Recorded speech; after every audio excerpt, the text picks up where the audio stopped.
चोया news plus के साहिवाल सरगोदा से ब्यूरो चीफ गुलाम अब्बास अवान की रिपोर्ट के मुताबिक निगरान वज़ीर आला पंजाब मोहसिन नकवी का डिस्ट्रिक्ट हेडक्वार्टर हस्पताल सरगोदा का अचानक दौरा, सहूलतों का फुकदान, वार्ड्स की बुरी हालत, मुफ्त टेस्ट की सहूलत ना, अद्वियात, मरीजों ने शिकायत के अंबार लगा दिए। वज़ीर आला मोहसिन नकवी शदीद बरहम, MS अस्पताल की सख्त सरजनिश, मसाइल के हल की भी यकीन दहानी।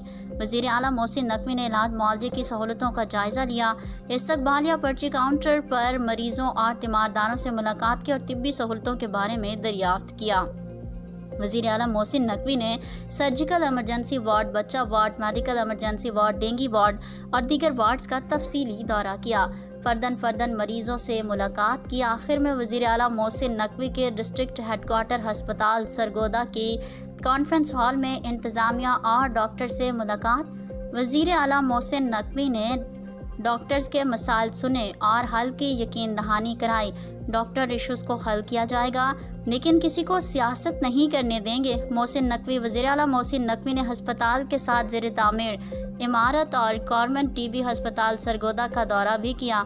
सूबाई वज़ीर specialized health care and medical education doctor Javed Akram और सूबाई वज़ीर इत्तलाआत आमिर भी हमरा थे।